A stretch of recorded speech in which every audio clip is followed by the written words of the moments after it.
Viewers. நல்ல ஹெல்த்தியான ஃபுட்டாக நாங்கள் செஞ்சு கொடுத்துட்ருக்கோம், பார்த்துட்ருக்கீங்களா? இப்போ வந்திருக்கிறது ஒரு சாலட் ஐட்டம். எல்லா கல்யாணத்தில் எல்லா இதுலேயும் போடுவாங்க. இதுக்கு வந்து கேரட் கோசம்பரின்னு சொல்கிறது. இதுக்கு வச்சுருக்க ஐட்டம்ஸ் எல்லாம் பார்த்துக்கோங்க. இது வந்து லைம், கொஞ்சம் 2 லைம் வச்சுருக்கேன், அதை ஜூஸ் பண்ணியும் இங்கே எடுத்து வச்சுருக்கேன். பாசிப்பருப்பு ஒரு சின்னதாக 1/2 கப் வச்சுருக்கேன், அதை ஊற வச்சு ஆல்ரெடி இங்கே எடுத்து வச்சுருக்கேன். அதுக்கப்புறம் உப்பு, அப்புறம் இது தாளிக்கிறதுக்கு எண்ணெய், கடுகு, அப்புறம் கருவேப்பிலை வச்சுருக்கேன். 3 பச்சை மிளகாய் ஸ்லிட் பண்ணி வச்சுருக்கேன். 3 கேரட் வந்து துருவி வச்சுருக்கேன். இது இப்போது ஈஸியாக தாளித்த உடனே கலந்துட வேண்டியது தான். அதோட கோசம்பரி சாலட் ரெடி ஆகிடும்.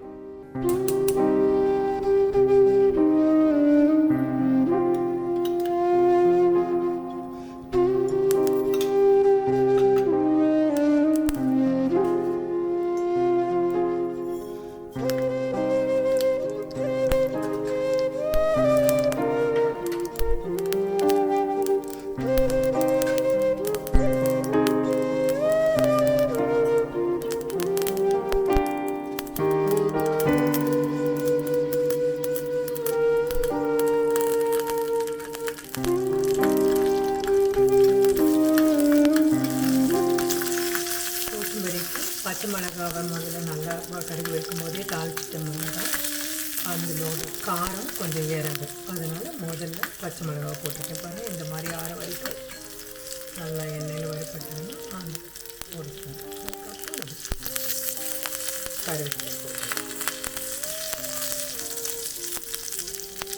அது பண்ணிச்சிடலாம்.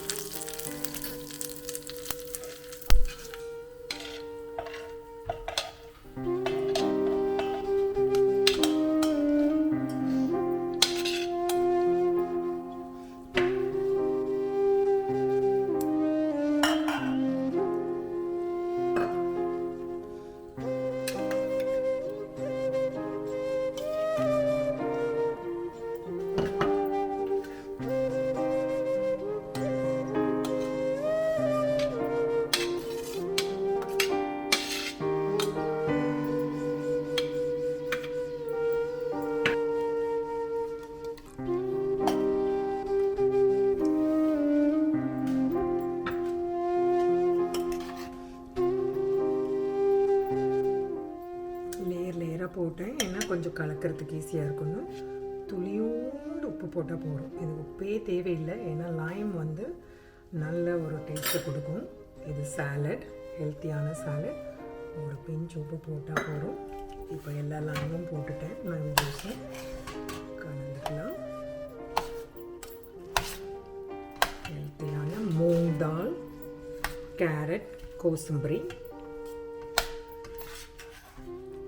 கலந்தப்புறம்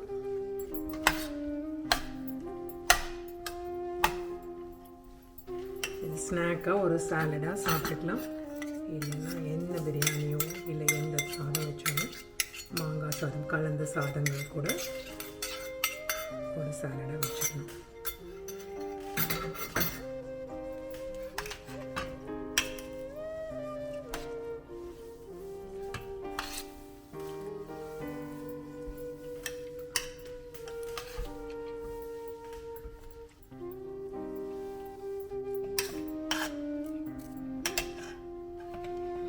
இப்போ கேரட், மூங் தால், கோசம்பரி ரெடி. பார்த்தீங்களா? அருமையான ரெஃப்ரெஷிங்கான கேரட் கோசம்பரி சாலட் இப்போ நம்மளுக்கு ரெடி ஆயிடுச்சு. சீக்கிரமாக செய்து பார்த்துட்டு ஈவினிங் ஸ்நாக்கா இல்லை லன்ச் டைம், பிரஞ்ச் டைம் ஸ்நாக்கா எப்போ வேணால் சாப்பிட்லாம். ஹெல்த்தி, எந்த கில்ட்டி ஃபீலிங்கும் கிடையாது. நல்ல ஹெல்த்தியான சாலட் ரெடி ஆயிடுச்சுங்க. செய்து பார்த்துட்டு லைக் பண்ணுங்கள், ஷேர் பண்ணுங்கள், சப்ஸ்கிரைப் பண்ணுங்கள். Thank you so much.